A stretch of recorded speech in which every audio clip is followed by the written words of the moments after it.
Hello students, in this video session we will learn about the pectoral girdle and upper limb bones. So if you look at the human skeleton, you can see there are two parts. One is the axial skeleton, the other is the appendicular skeleton. Axial skeleton is the one which forms the axis of the body, supporting the skull, backbone and the rib cage, and this in turn will give protection to the vital organs. In the appendicular skeleton you have girdles and limb bones. There are two girdles, pectoral girdle and pelvic girdle, and upper limb bones and lower limb bones. So today in this session we will be learning about the pectoral girdle and upper limb bones. So appendicular skeleton, if you look at this picture, wherever it is marked red, that forms the appendicular skeleton, where you have the upper pectoral girdle to which the upper limb is attached, and you have the lower pelvic girdle to which the lower limb is attached. So upper limb is basically used for holding something or doing something with your hands, as well as moving your hands to do some work. That will form the pectoral or shoulder girdle to which the upper limbs are attached, and the pelvic girdle is the one to which the lower limbs are attached, and basically this is for locomotion. So with the help of the lower limbs, the human beings will move from one place to other. So we will look at the pectoral girdle here in this session. The pectoral girdle, which is also called a shoulder girdle, is made up of two bones. One is called as the scapula, which is present on the dorsal side, that is the back side. The other one is the clavicle, which is present on the ventral side, where you can feel near the neck there are two bones which are called as collar bones, which will be the clavicle. So the function of this pectoral or shoulder girdle is to connect the bones of the upper limbs to the axial skeleton. Axial skeleton is the one where you have skull, vertebral column and rib cage. So the upper limb bones are connected to the pectoral girdle, which in turn is connected to the axial skeleton. So the pectoral girdle will also provide the surface for the attachment of the muscles which are responsible for locomotion of the upper limbs. To do activities with your hands, you need muscles which are attached to these limb bones and the girdle. In this picture, you can see on the left side the skeleton, and you can look at the pink colored bones which forms the pectoral girdle and the limb bones. On the left side you can look at the entire skeleton. Just above that you can see how the pectoral girdle is located. So here what you are seeing is a part of the sternum, that is the breastbone, to which the ribs are attached to form the rib cage, and just above the first rib you can see one bone called as clavicle.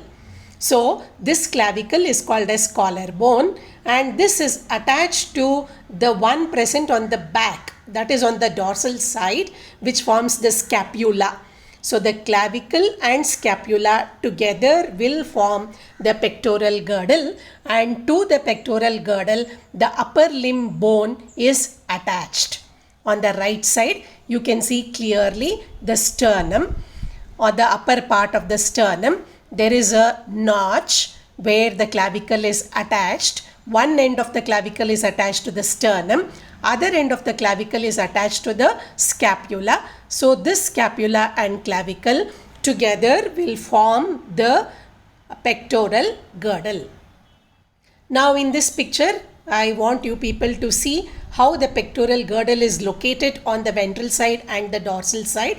In the first one, the ventral side, you have the clavicle near the neck, which is also called as the collar bone.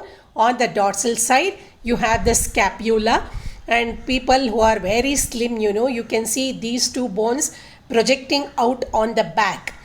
So there is also a spine on this bone, and this spine will be seen projecting out. This is the scapula present on the dorsal side and clavicle present on the ventral side. So first we will look at the points which you will be defining the structure of the clavicle. Then we will look at the picture. So first we will look at what is the clavicle. Clavicle is also called as collarbone. If you look at the shape, it's like an S. And what does it do? It will place your arms on the body so that the arms are attached to the body and it is placed in position. It is because of the clavicle. And where the clavicle is located? On the ventral side, above the first rib, on the thoracic cage or the rib cage or the chest, the clavicle is located. One end is connected to the sternum or the breastbone. Other end is connected to the scapula, which is also called as shoulder blade, and the clavicle is placed above the first rib. The ribs which form the rib cage, above the first rib, the clavicle is located. If you look at the clavicle, it is a S-shaped bone having two ends. The end which is in the center, which is attached to the sternum, is called as the medial end or sternal end. This end will be round in shape and it will articulate with the sternum. In the sternum, the upper part is called as manubrium. So it is attached to the manubrium, and this joint where the clavicle is attached to the sternum is called as sternoclavicular joint. The other end of the clavicle is called as the acromial end, which is on the side of the body. So sternal end is in the center, so it is medial. Acromial end is on the side, so it is lateral. This is broad. The sternal end is round, whereas the acromial end is broad and flat, and it articulates with the acromial process of the scapula. Now this is connected to scapula on the back. The scapula has got a process called as acromial process, and this part, the lateral part of the clavicle, is attached to the acromial process of the scapula to form the shoulder joint. So this end is called as lateral end or acromial end. Now if you look at the entire surface of the bone, on the upper side the surface is smooth, whereas on the lower side it will have grooves and ridges. It is at these grooves and ridges the muscles and ligaments are attached. So it will be easier for the muscles and ligaments to attach when the surface is having ridges and grooves, so that they will provide the surface area for the attachment of muscles and ligaments. So the function of the clavicle is to keep the shoulder in place and to help the movement of the upper limbs. So when a person falls, especially when the hand is stretched out, and if they fall, there are tendencies that the clavicle bone will be fractured. If the clavicle bone fractures, then the hand will collapse. The movement of the hand will not be possible because it is the clavicle which is placing the hands in position on the body. So if there is a fracture, the hand will collapse. Now we will look at the structure here. As I told in the previous slide, look at the shape. It is S-shaped bone and it is having two extremities. The one in the center is attached to the sternum. It is called as the sternal end and it is somewhat rounded in shape. The other end is lateral, which is attached to the scapula, acromial process of the scapula.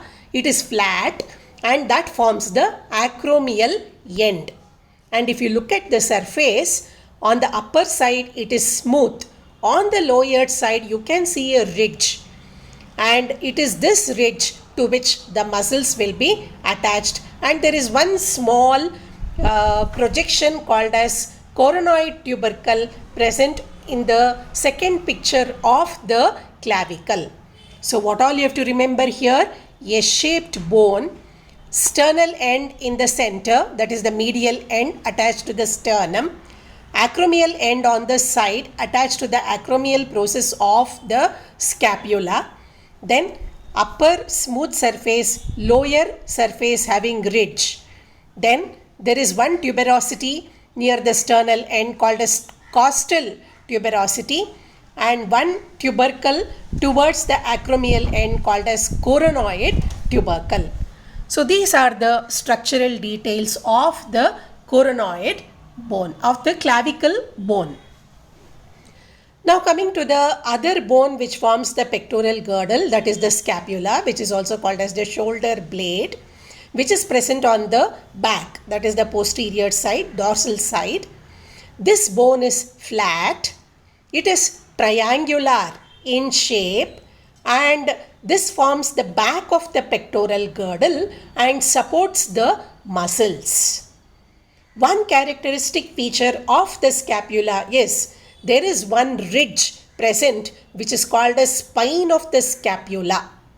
This spine of the scapula will start from the acromial end and run towards the center. Acromial end is in the lateral side. It will start from there and run towards the center, that is the medial border. So, on the back of the scapula, you have the spine of the scapula, which is nothing but a protrusion of the bone. Bone is projected to form the spine of the scapula, and this will provide the area for the attachment of the muscles. Now what the scapula will do, it will act as a connection point between the bone of the upper arm. If you look at the upper limbs, you will differentiate the upper arm, then the arm. The upper arm is also called as the arm. Then you have the lower arm, then you have the wrist, then you have the palm, and then you have the fingers. So the upper arm has got a bone called as humerus. So scapula will be a point to which the upper arm bone humerus is connected, and also the clavicle or the collar bone is connected. So this entire girdle formed from clavicle and scapula will provide one attachment area for the upper arm bone called as humerus. Now the entire girdle is loosely attached. If you look at the attachment between the clavicle and the scapula, it is loosely attached, and it is in turn attached to the axial skeleton. Where it is attached to the axial skeleton? To the rib cage, that is to the sternum it is attached. So in turn the pectoral girdle is attached to the axial skeleton, and the attachment is loose. Why it is loose? So that it gives mobility for your hands. You can move your hand front, back, side, up, twist and turn, everything. It is because of the loose attachment of the pectoral girdle to the axial skeleton. And also if you look at the shoulder, one thing, you can move your hand, that is one type of movement. Another one is you can move just your shoulder. Whenever you have to do this movement, you see, you can just move your shoulder independently. So this independent movement and also movement of the limb is possible because of this loose type of attachment between the pectoral girdle and the axial skeleton. Now we will look at the structural details of the scapula. Scapula is also called as shoulder blade. Next slide, we will be looking at the picture. Before that, you just remember what all you have to look in that picture. There are three sides or three borders. Scapula is triangle, so definitely a triangle will have three sides. So here it has got three sides. The one in the middle is called as the medial side. The one on the lateral side is the lateral border. The one on the top is called as the superior border. Like that, there are three angles: superior angle, lateral angle, inferior angle. Now the superior border is the one present on the top. It is horizontal. It is present on the top. Compared to other parts, this is a thin part of the bone. It is sharp and it is short. And it joins with the medial border. The upper border will join with the medial border, and where they join it forms an angle called as the superior angle of the scapula. So, when the superior border meets the medial border, the angle is called as the superior angle. The other border, which is present in the middle close to the vertebral column, is called as medial border or vertebral border. It is present close to the vertebral column, running parallelly to the vertebral column. This is the second one. The third one is present on the side, that is the lateral side. It is called as lateral border or axillary border. This is thick, means it is, if you compare the superior and the lateral border is much thicker compared to the superior border. It is present close to your underarm, the axillary region. That's why it is called as axillary border. The underarm region is called as the axillary region. Because it is present close to the underarm axillary region, it is called as axillary border. The lateral border will connect with the superior border and the angle is called as the lateral angle. So, when the lateral border connects with the superior border, it forms the lateral angle, and the medial border, which is close to the vertebral column, will form inferior angle when it connects to the lateral border. So, we will look at all of them later in the diagram. So, there are three angles. Lateral angle. The lateral angle is present on the posterior side, that is on the back of the acromion. So, I told you that scapula has got a spine. The end of the spine will have acromion. Close to the acromion is the lateral angle. Apart from that, there is coracoid process, which is a finger-like process which will give the area for the attachment of the muscle. Then there is the acromion region. This is the region to which the clavicle will attach to form acromioclavicular joint.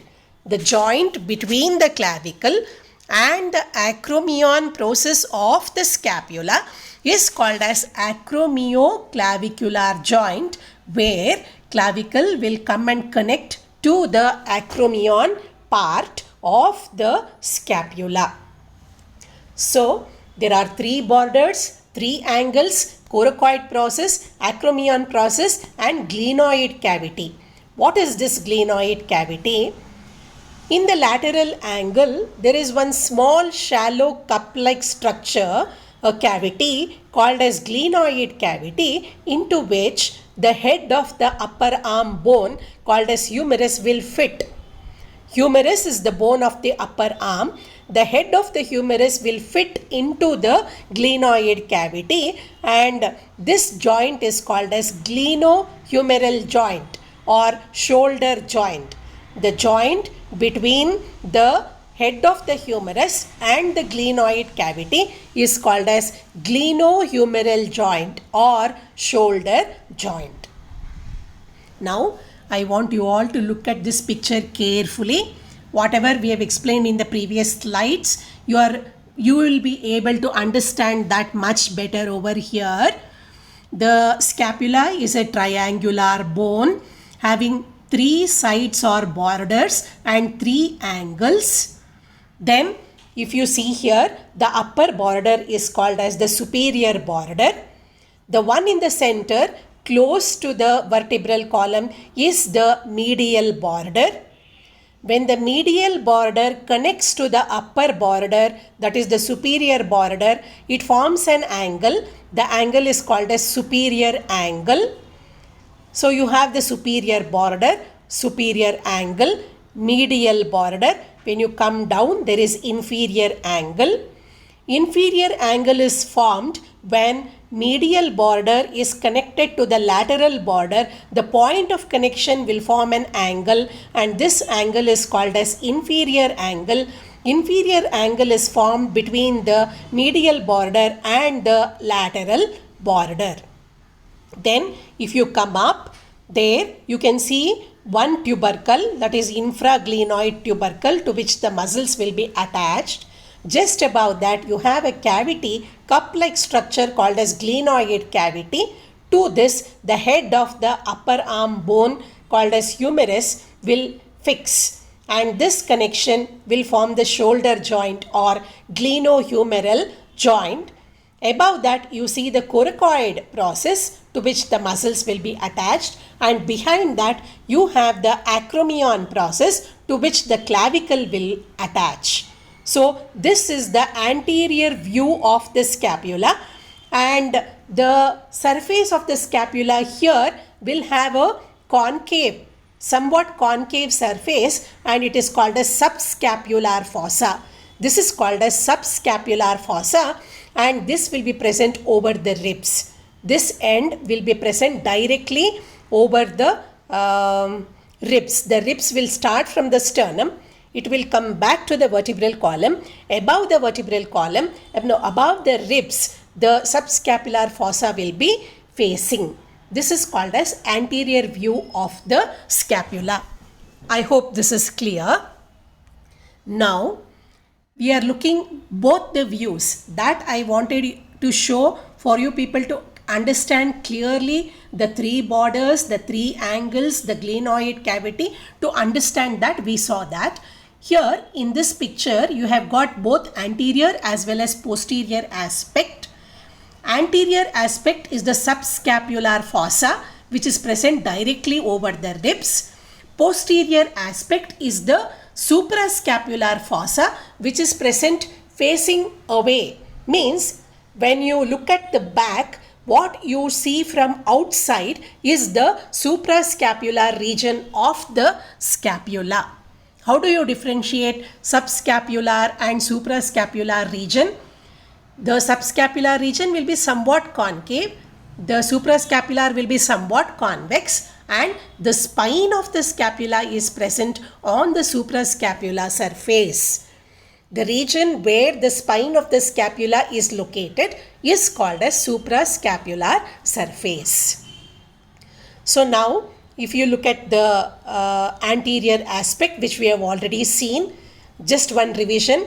Upper border is the superior border, which connects to the medial border at the superior angle. Medial border will connect to the lateral border at the inferior angle. Lateral border will come up, and then it forms the glenoid cavity to which the humerus head will be attached. Above that is the coracoid process for the attachment of the muscles. Behind that is the acromion to which the clavicle will attach. So this is on the anterior aspect. Now look at the posterior aspect. Characteristic feature here is this is suprascapular region. There is a spine of the scapula starting from the medial border and ending on the lateral border. The spine of the scapula will end as the acromion process.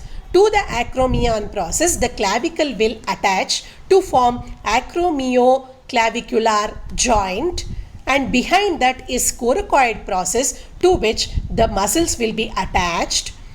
The spine is dividing the scapula into two parts. The part above the spine is called as supraspinous fossa, and the part below the spine is called as infraspinous fossa. On the posterior side, scapula is divided into two parts because of the presence of the spine of the scapula. The part above the spine of the scapula is called as supraspinous fossa. The part below the spine of the scapula is called as infraspinous fossa. I hope with this the girdle bones, that is the scapula and the clavicle, is clear for you all. Now coming to the bones of the upper limbs. So if you look at your hand, you feel there is the upper part, that is the upper arm, or generally it is called as arm. Then you have the elbow joint where you can fold your hand like this. You can stretch it out, fold it, take it side and all that at the elbow joint. Then you have the forearm where there are two bones called as radius and ulna. Then you have the wrist and the hand. So in your syllabus, you have got to study humerus, radius and ulna. Wrist and hand bones are not there, but I've simply given the pictures for you to have a general information about the entire upper limb skeleton. Now what the humerus? Humerus is the bone present in the arm, and on the upper side it will articulate with the clavicle. It will articulate with the scapula to form the humeroacromial joint, that is the shoulder joint. On the lower side, it will articulate with the radius and ulna, that is the bones of the forearm, to form the elbow joint. Of the two bones, radius and ulna is bigger in size compared to the radius. Now, look at this picture. The pectoral girdle is formed by two bones, that is the clavicle or the collarbone present on the ventral side, scapula or the shoulder blade present on the dorsal side. This pectoral girdle is having a cavity called as glenoid cavity. Into the glenoid cavity, the head of the humerus will attach to form the shoulder joint or the joint between the acromio-humeral joint, that is the shoulder joint. So this picture I just wanted to show for you people to understand the connection between the pectoral girdle and the humerus. Now we will look at the structural details of the arm bone humerus. If you look at the upper arm, that is the arm, it is made up of one single bone, which is called as the humerus, which will fit into the pectoral girdle, the scapula of the pectoral girdle, which has got a glenoid cavity. Head of the humerus will fit into that to form glenohumeral joint or shoulder joint. Now look at the structure of the humerus. It is a long bone. It has got a head. It has got a neck and another neck called as surgical neck. It has got greater tubercle, lesser tubercle, intertubercle sulcus, deltoid tuberosity. So we will look at the details on the upper part of the humerus bone in this slide. So the first part of the humerus bone is called as the head. It is large, it is smooth, and it is present in the head is present towards the medial side, that is towards the body, not away from the body, towards the body. The head is located on the medial side of the humerus. The next part, there is a constriction which is the anatomical neck. Just below that you can see expanded bony part which is called as the greater tubercle. Just below that there is a smaller part, smaller bony extension called as lesser tubercle. These are the surfaces for the attachment of the muscles. Between the greater tubercle and lesser tubercle there is a groove called as intertubercular sulcus or intertubercular groove, which is also called as bicipital groove, and this groove is present between the greater tubercle and lesser tubercle, and it is in this groove the tendons of the bicep muscle will attach. If you look at your upper arm, there is the bicep muscle which the bodybuilders will try to build it. So in that there is one part called as brachii muscle. This brachii muscle is attached to the humerus. Where it is attached to the humerus with the help of a tendon. Tendon is the one which is connecting the muscle to the bone, and it is present between the greater tubercle and lesser tubercle. There is a sulcus called as bicipital groove or intertubercular sulcus, to which the muscle, brachii muscle of the bicep, is attached with the help of a tendon. Just below that you can see there is a surgical neck. Why you call it a surgical neck? Because whenever there is a fall, there is an injury to the bone, it is at this point there is a tendency for the fracture of the humerus to happen. Because the fracture happens at this point, you call it a surgical neck, and down below that you have the shaft, that is the longer part of the humerus bone, which is called as the body or the shaft. In the shaft, there is one rough V-shaped bone present on the lateral side in the middle of the shaft, which is called as deltoid tuberosity, and it is to the deltoid tuberosity the deltoid muscle will be attached. Now we will look at whatever we have spoken so far here. If you see, there are two aspects of the humerus bone over here. So you have the upper head region where you have a small large head which fits into the glenoid cavity. Then below the head on the right side picture you can see there is the anatomical neck. Below the anatomical neck you have the surgical neck, the point where the bone has got a tendency to break. If fracture happens, it happens at the point of the surgical neck. So you look at the right side picture, you have the head followed by anatomical neck, followed by surgical neck, followed by the long part of the bone which is the body or the shaft, and in the end you have the flat part which we will be looking in the next slide. In this you just look at the upper part of the humerus. On the left side, if you see, just below the head there is one bony projection which is bigger in size called as greater tubercle. There is another one which is smaller in size called as lesser tubercle. In between the greater tubercle and lesser tubercle is the intertubercular groove or the bicipital groove, to which the brachii muscle of the bicep will be attached in this groove, and the tendon connecting the bone and the muscle is located here. The tendon connecting the brachii muscle to the humerus bone will be located in this intertubercular groove. Then if you look at the shaft, on one point there is a V-shaped projection called as deltoid tuberosity, to which the deltoid muscles will be attached. So this is about the upper part and the body of the humerus. There is also another groove called as radial groove where the muscles will be attached. Now we will look at the lower part of the humerus bone. The lower part of the humerus bone is flat and it has got bony projections on the sides which are called as epicondyles. The one present on the middle towards the body is called as medial epicondyle. The one present on the side away from the body is called as lateral epicondyle. So you can see two bony projections, the medial epicondyle in the center. On the side you have the lateral epicondyle.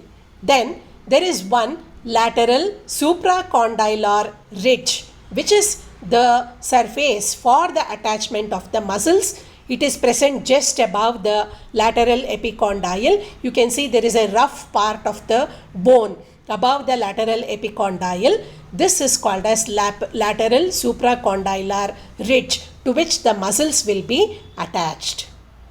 Now there are two articulation areas present on this end of the humerus which will form the elbow joint.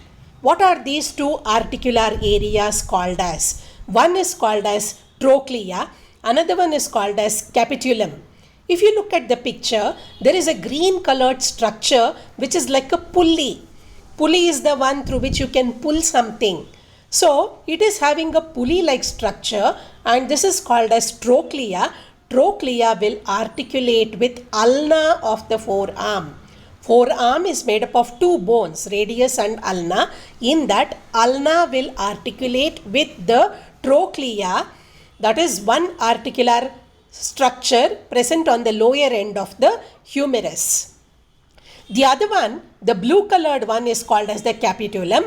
Capitulum is present on the lateral side and ulna is present on the medial side. Trochlea, which will articulate with ulna, is present on the medial side. So trochlea is located close to medial epicondyle and capitulum is located close to lateral epicondyle. So you remember the lower end of the humerus is flat. It has got medial epicondyle, lateral epicondyle. It has got trochlea, pulley-like structure, which will articulate with ulna. Then there is a small knob head-like structure called as capitulum, which will articulate with the radius bone of the forearm. Now, we will look at the lower part of the humerus again, in addition to what we have mentioned so far, that is medial epicondyle, lateral epicondyle, trochlea and ulna, trochlea which will articulate with ulna, capitulum which will articulate with radius. Apart from that, there are depressions which are called as fossa. What are those fossa present over here? One is coronoid fossa.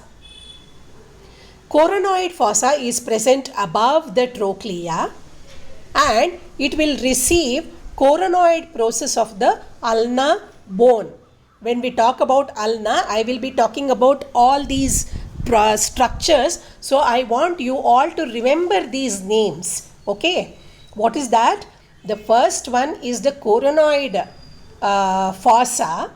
Coronoid fossa will receive the coronoid process of ulna. Then there is radial fossa. Radial fossa is present above the capitulum and this will receive the radius of the forearm. So when you fold your hand, at that time the capitulum will fit into the radial fossa. Then you have another fossa called as olecranon fossa. This is also present on the posterior side. It is a big depression present there which will receive olecranon process of the ulna. See, the radius and the ulna, both of them are not attached to the humerus in the elbow joint at the same time.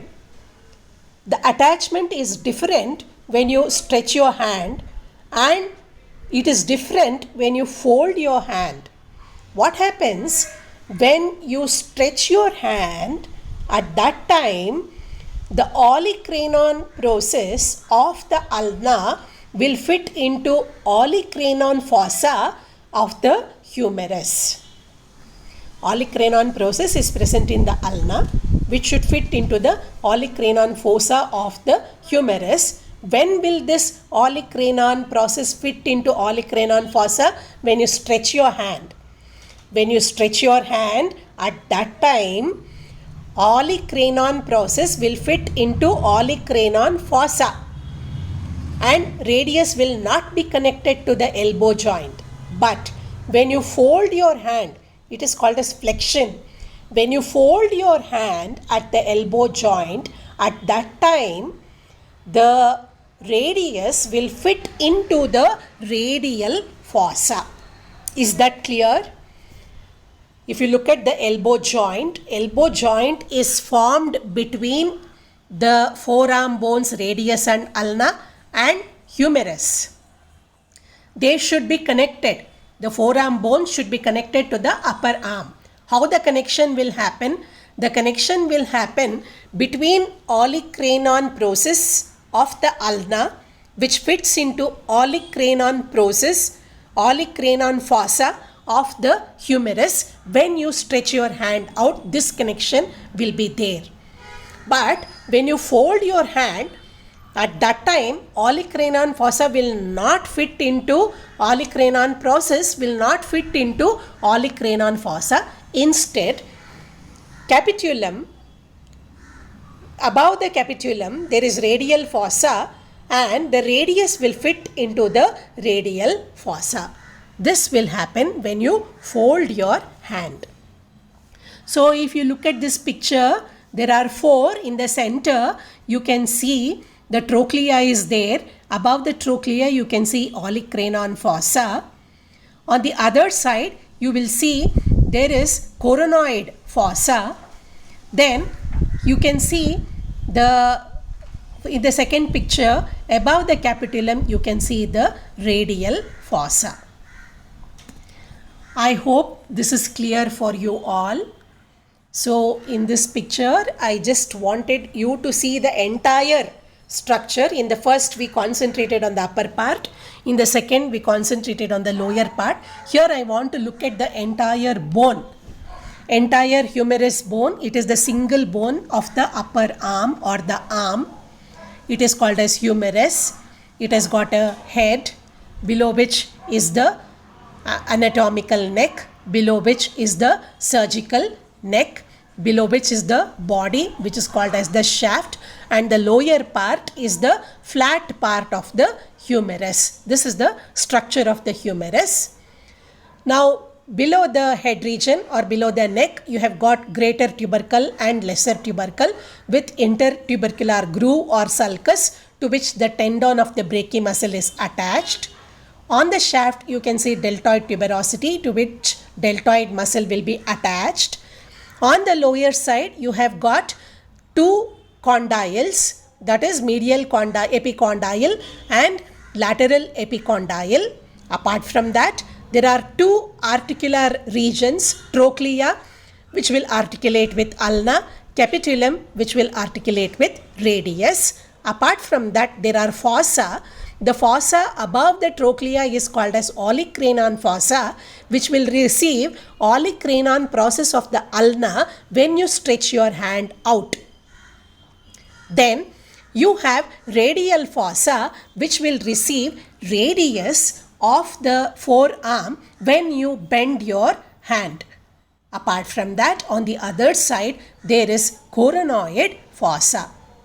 I hope with this you have understood the humerus thoroughly. Now coming to the forearm bones, there are two bones. One is radius, one is ulna. Of the two, ulna is the bigger one.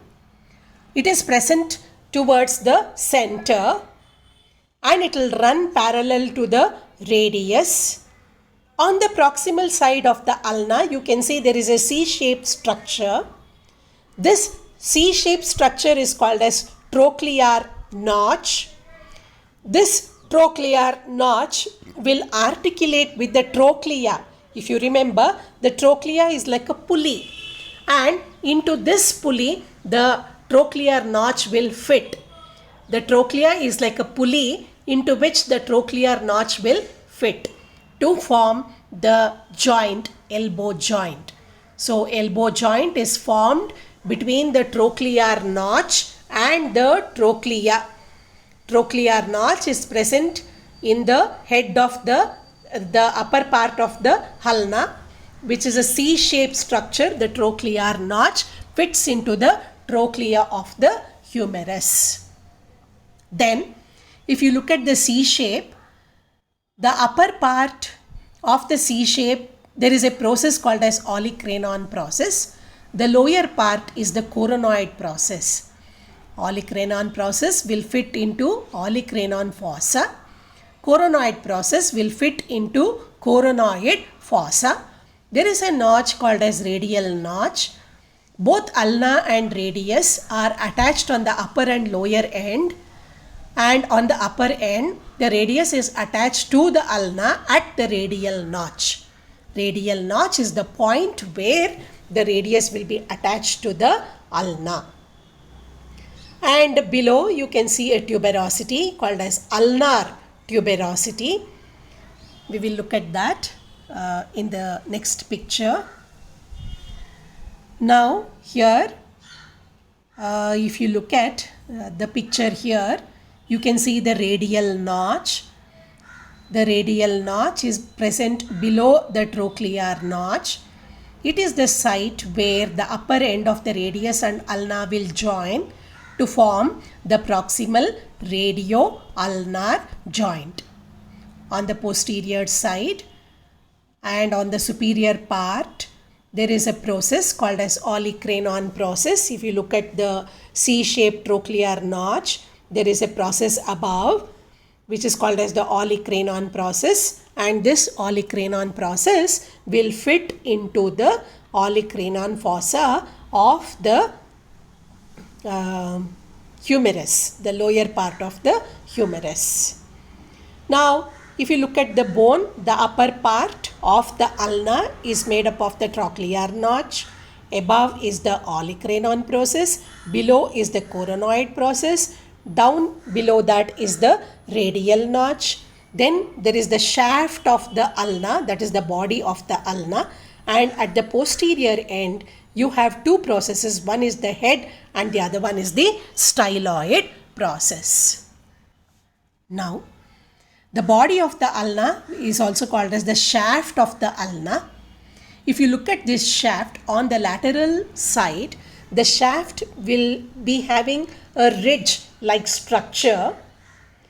Both the ulna and radius will be connected by a sheet of connective tissue, and it is the lateral side of the shaft which will provide the area for the attachment of the membrane between the radius and ulna, which is called as interosseous membrane of the forearm, which is formed of a dense connective tissue, and this connective tissue membrane will connect the ulna and the radius in the center. On the top, there is ulnoradial attachment at the radial notch. Down the two bones are attached. In between, they are connected by a membrane called as interosseous membrane. Inter means between, osseous means bone. Between the two bone radius and ulna, you have the interosseous membrane, which is made up of connective tissue, and this is connecting the radius and the ulna. And you will see the lateral side of the shaft of the ulna, there is the border called as interosseous border of the ulna, which will give area for the attachment of the interosseous membrane on the ulna. Coming to the lower end, there is one small rounded structure which is called as the head of the ulna, and on the other side there is one small process called as styloid process of the ulna. It is a small bony projection, and it is the place where the connective tissue will attach, and also it forms an attachment with the wrist. The wrist bones are called as carpal bones. So it is at this place the distal end of the ulna will join with the carpal bones. So with this we completed the ulna bone. What all you have to remember? Ulna is the bigger bone. It is present on the medial side of the body. Then it has got the on the top C-shaped trochlear notch, olecranon process. Then you have the another process down which is called as the coronoid process. Then you have the radial notch, you have the shaft, then you have the ridge for interosseous membrane, you have the head and the styloid process. Now we will look at the other bone, that is the radius bone. Radius bone is the smaller of the two in the forearm. It runs parallel to the ulna.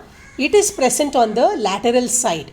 If you stretch your hand facing your hand upside, then the side away from the body is the lateral side where the thumb is located. So there the radius bone is located. The radius bone will end on the region where the thumb is located. If you look at the shape of the bone, there is one head which is having a button-like head or a dish-shaped head. This is the proximal end. This will articulate with the capitulum of the humerus.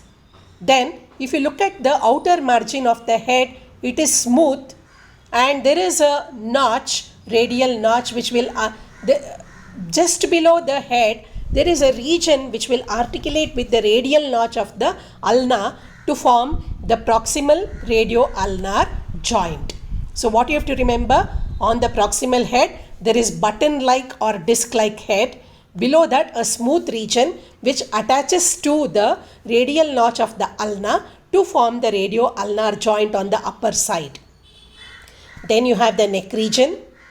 Then you have the body or the shaft. Then there is a tuberosity here, a radial tuberosity, which is present in the center, and it is somewhat oval in shape. It is a projection of the bone which will serve as a surface for the attachment of the muscles. Now coming to the shaft of the radius, If you look at the body of the radius, it is slightly curved. It has got a ridge on the medial side. It is at this ridge where the interosseous membrane will attach. So this is called as interosseous border of the radius. So there is one interosseous border on the ulna, one interosseous border on the radius, to which the interosseous membrane will attach and connect the two bones in the center.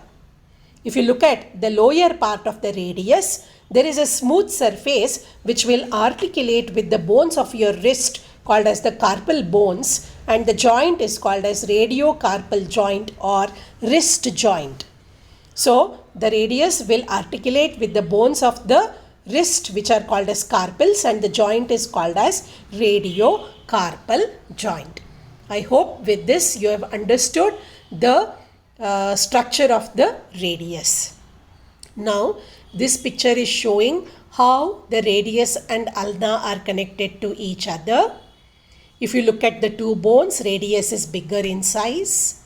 Radius has got the trochlear notch, olecranon process, coronoid process, below which is the radial notch, where the head of the humerus, just below the head, there is a smooth surface that will attach to form the proximal radio-ulnar joint. Then you have the neck of the ulna and neck of the radius. Then below you have the ridge, interosseous ridge, both on the ulna and the radius, and between the two you have the interosseous membrane. And down you have the head of the ulna and styloid in ulna and styloid process in the radius. So this is the middle part of the distal radius. There is a ulnar notch, and the radial notch and ulnar notch will come together down. If you look at the lower part, we looked at the upper part. If you look at the lower part, there is a ulnar notch on the radius. Into this ulnar notch, the head of the ulna will fit. I told you ulna has got two processes, head and styloid process, of which the head of the ulna will fit into the ulnar notch of the radius to form the distal radio-ulnar joint. So there is proximal radio-ulnar joint where the radial notch on the ulna, into that the head of the radius will fit. Down there is ulnar notch on the radius into which the head of the ulna will fit to form the distal radio-ulnar joint. Then if you look at the radius, there is one styloid process, which is a small bony projection to which the muscles will be attached. The styloid process of the radius will project much more bigger. It is slightly bigger than the ulna. So because of this, it will restrict the joint movement. You cannot do the joint movement more. On the thumb side, the joint movement is less. That is because the styloid process of the radius is slightly bigger than that of the ulna and projects out a little, restricting the movement of the wrist joint. So finally, I want you people to understand the structure here. Look at the upper radio-ulnar joint between the radial notch and the head of the radial notch present on the ulna and the head of the radius. Then the distal joint, distal radio-ulnar joint present between the ulnar notch on the radius and the head of the ulna. See the interosseous membrane, and look how the attachment will happen here. You will see the olecranon fossa, which is present above the trochlea, into which the olecranon process will fit. When you stretch your hand out at that time, the olecranon process will fit into the olecranon fossa. You can see here the trochlea is there on the left side. On the right side picture, there are two. In that, on the left side, you can see trochlea. You can see the capitulum. Above that is the olecranon fossa, into which the olecranon process will fit, which you are seeing on the right side. So just one more picture for you to understand better. See, this I wanted to show because if you look at the head of the ulna, here it is very clear. You can see the C-shaped trochlear notch. Upper one is the olecranon process which fits into the olecranon fossa. Lower one is the coronoid process which fits into the coronoid fossa. Both these will attach to the humerus bone when you stretch out your hand. Then down below you can see the styloid process and the head region of the radius and the ulna. So I will be giving you these PPTs. I want you all to just sit and observe the different parts and see how nicely the joint is formed between the different bones. So here again another picture for you to understand how the olecranon fossa will fit into the olecranon fossa when you stretch out your hand, just to make it clear. So I want you all to remember, when you stretch your hand out, olecranon process will fit into olecranon fossa. When you bend your elbow, coronoid fossa will fit into the coronoid process and the head of the radius will get attached to the capitulum of the humerus. So this is how the two bones are located in your arm. The one towards your thumb is the radius, that is away from the body, that is the lateral bone. The one towards your body, that is the medial one, there you have the bone ulna located. So this is how the entire pectoral girdle and the pelvic girdle is formed. The pectoral girdle is formed with the scapula and the clavicle, to which the upper arm bones are attached. So in the pectoral girdle you have the clavicle and the scapula with a glenoid cavity. Into the glenoid cavity the head of the humerus will fit. Lower end of the humerus has got articular surfaces, trochlea and capitulum. Trochlea will articulate with ulna, capitulum will articulate with radius. The attachment is different when you stretch and fold your hands. Olecranon process will fit into olecranon fossa when you stretch your hand. When you fold your hand, coronoid process will fit into coronoid fossa and also radial head will fit into the capitular region. Then you have the radius and the ulna bones which will join with the carpals, that is the wrist joint, which in turn will join with the bones of the hand. So when you extend your hand like this, when your palm is facing down, you will see that your hand is not straight. There is an angle between the body and the hand. The angle is about 5 to 15 degrees and this is called as carrying angle, so that you will be able to carry something, lift something without hitting your hip bone. You will be able to do the activity, and this angle is called as carrying angle. That's why the hand is not straight. If you keep your hand straight on your body, it won't touch your body. There is a little gap. This angle is called as carrying angle. This carrying angle is bigger in females because the females are the ones wherein they will have to undergo pregnancy, and at that time the hand should not hit the bump of the pregnancy. So they have more carrying angle. So just for you to, this is not there in your syllabus, see how the wrist bones are formed. Wrist bones are called as carpal bones. There are 8 carpal bones. The names are scaphoid, lunate, triquetral, pisiform, trapezoid, trapezium, capitate and hamate. So this is how the 8 bones are attached in the wrist. Then these are the bones of the hand. So the wrist is made up of 8 carpal bone. The palm of your hand is made up of 5 bones which are called as metacarpals. The fingers are made up of 14 bones which are called as phalanges. This is how all the carpals, metacarpals and phalanges are attached to form the bones of the hand. So with this we completed the topic on pectoral girdle and the upper limb bones. Hope everything is clear for you all. Any doubts you can get it clarified, girls. Thank you. I hope you all have understood the entire structural details. Any details you can get it clarified.